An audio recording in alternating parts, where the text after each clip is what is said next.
Hello friends, very good evening. Radhe Radhe, सत श्री अकाल, नमस्कार। कैसे हैं आप सब? आशा करता हूँ आप सभी काफ़ी अच्छे होंगे। और मैं शिशिर स्वागत करता हूँ आपके अपने यूट्यूब चैनल शिशिर की पाठशाला में। तो जैसा कि माय डियर फ्रेंड्स, अब हम लोग डी ट्रिपल एस बी की जो भी अगर स्टूडेंट्स प्रिपरेशन करना चाहते हैं, इस चैनल के माध्यम से बिल्कुल फ्री ऑफ कॉस्ट में आप कर सकते हैं। और इस वीडियो में हम पूरा सिलेबस, पूरा पेपर पैटर्न कैसे होता है, कितने नंबर के कौन से क्वेश्चंस होते हैं, ये सारी चीज़ें इसमें डिस्कस करेंगे। तो आज से हमारी क्लासेस स्टार्ट हो जाएंगी। अगर आप इस चैनल पर नए हैं और किसी भी टीचिंग एग्जाम्स की प्रिपरेशन करना चाहते हैं तो इस चैनल को जरूर सब्सक्राइब कर लें। तो चलिए डिस्कस करते हैं D triple S B P R T का सिलेबस। तो सबसे पहले ही मैं बता देता हूँ आपको कि आपका जो पेपर होता है वो 2 घंटे का होता है। ठीक है, 2 घंटे का पेपर होगा। और एक नंबर्स का एक क्वेश्चन होता है, ऑब्जेक्टिव टाइप होता है पेपर। और 0.25 की नेगेटिव मार्किंग होती है। ठीक है। और चलिए डिस्कस करते हैं 200 पेपर, जो 200 नंबर का पेपर होता है, इसमें क्या क्या सब्जेक्ट आते हैं और क्या क्या सिलेबस होते हैं। तो पहला सिलेबस है हमारा जनरल अवेयरनेस। ठीक है, जिसको हम जीए बोलते हैं, जनरल अवेयरनेस। 20 नंबर के ये क्वेश्चन यहाँ से पूछे जाते हैं जनरल अवेयरनेस के। तो कहाँ से पूछे जाते हैं? हिस्ट्री से पूछे जाते हैं, पॉलिटी से पूछे जाते हैं, कॉन्स्टिट्यूशन से पूछे जाते हैं, स्पोर्ट्स से पूछे जाते हैं, आर्ट एंड कल्चर से पूछे जाते हैं, ज्योग्राफी से पूछे जाते हैं और इकोनॉमिक्स से पूछे जाते हैं। और एवरीडे जनरल साइंस का जो होता है, इससे क्वेश्चन पूछे जाते हैं। और साइंटिफिक रिसर्च से पूछा जाता है और नेशनल और इंटरनेशनल ऑर्गेनाइजेशन से क्वेश्चन पूछे जाते हैं। तो ये मिला के टोटल 20 क्वेश्चन यहाँ से पूछे जाएंगे आपका। ठीक है, जनरल अवेयरनेस के। अब आगे चलते हैं, दूसरा पार्ट क्या है? तो ये जनरल इंटेलिजेंस एंड रीजनिंग, जिसको हम रीजनिंग भी बोलते हैं। ठीक है, रीजनिंग 20 नंबर का ये भी आता है। तो रीजनिंग का सिलेबस देखते हैं। तो इसमें एनालॉजीज आता है, सिमिलैरिटीज आती हैं, डिफरेंसेस आती हैं, स्पेस विजुअलाइजेशन आता है, प्रॉब्लम सॉल्विंग आता है, एनालिसिस आता है, जजमेंट आता है। वहीं बात करें तो डिसीजन मेकिंग के क्वेश्चंस आते हैं, विजुअल मेमोरी के क्वेश्चन आते हैं, discrimination, observation, relationship, concepts, arithmetical reasoning और वर्बल रीजनिंग। यहाँ से आपको 20 नंबर, फिगर क्लासिफिकेशन और अरिथमेटिकल नंबर सीरीज। तो यहाँ से आपको 20 नंबर आपको यहाँ से मिल जाएंगे। आगे चलते हैं, मैथ का जो सिलेबस है। तो मैथ में देखते हैं, 20 नंबर का आपका मैथ का भी सिलेबस होगा। ठीक है, टोटल 20 नंबर का मैथ का भी आपका सिलेबस होगा। तो इसमें क्या क्या पूछता है? Simplification, decimals, data interpretation, fractions, LCM, HCF, ratio, proportion, percentage, average. Average से क्वेश्चन पूछता है, प्रॉफिट एंड लॉस से पूछता है, डिस्काउंट से पूछता है, सिंपल एंड कंपाउंड इंटरेस्ट से क्वेश्चन पूछता है, मेंसुरेशन से पूछता है, टाइम एंड वर्क से पूछता है, टाइम एंड डिस्टेंस से पूछता है और टेबल एंड ग्राफ से पूछता है। तो टोटल 20 क्वेश्चन आपके यहाँ से हो जाएंगे। ठीक है, अब आगे चलते हैं।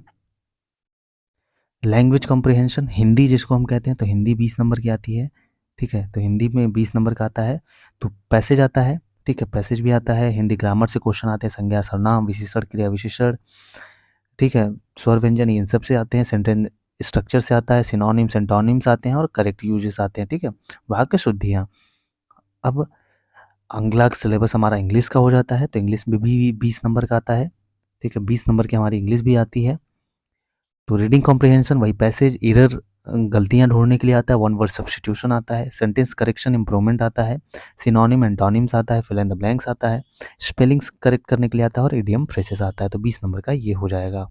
ठीक है, तो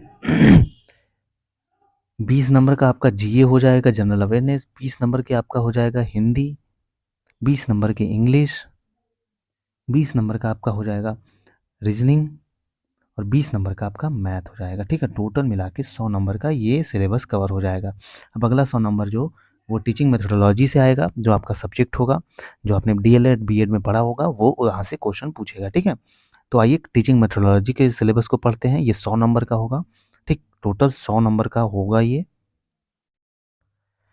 Concept of growth, domains of development, understanding adolescence, rules of primary and secondary socialization agencies, theoretical perspectives on learning behaviorism, cognitivism and constructivism. छठवां है factors affecting learning and their implications. सातवां planning and organisation of teaching learning. आठवां है enhancing teaching learning process, classroom observation and feedback. फिर उसके बाद नौवां है reflections and dialogues as a means of constructivity teaching.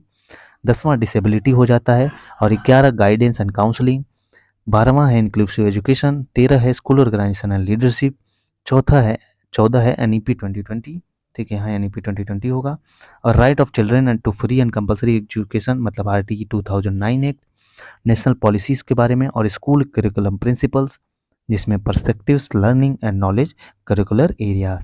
तो ये टोटल मिला के आपका जो सिलेबस है टोटल 200 नंबर का हो जाता है। 0.25 का नेगेटिव मार्किंग रहती है, 1 नंबर का एक पेपर होता है, ऑब्जेक्टिव पेपर होगा आपका, ठीक है। तो 100 नंबर का पहला पार्ट होता है जिसमें जनरल अवेयरनेस आता है, और मैं आपको फिर से बता देता हूँ रिवाइज करके, general awareness, reasoning, math, English और हिंदी, ठीक है। टोटल 100 नंबर का ये हो जाएगा, और 100 नंबर का आपका जो टीचिंग मेथोडोलॉजी का जो सब्जेक्ट है, जो आप बीएड डीएलएड में पढ़े हैं वो पूछेगा, डीएलएड वाला, ठीक है, या जो भी आपने किया है एलिजिबिलिटी के लिए वो। तो आई होप सो आपको अच्छे से समझ में आ गया होगा कि इसका सिलेबस क्या है, क्या हमको पढ़ना चाहिए, क्या नहीं पढ़ना चाहिए। और दूसरी बात, आपको इस पे फ्री क्लासेस रेगुलर मिलने स्टार्ट हो जाएंगे अब से, ठीक है, पीआरटी वालों के लिए। तो अगर आप इस चैनल पे नए हैं तो ज़रूर सब्सक्राइब कर लीजिए, और पीवाईक्यू क्वेश्चन भी कराए जाएंगे इस पे, ठीक है, कहाँ से क्वेश्चन पूछता है, और पूरी प्रिपरेशन टॉपिक वाइज कराई जाएगी। तो चलिए इस वीडियो में यहीं तक, फिर मिलेंगे, तब तक के लिए जय हिंद, जय भारत।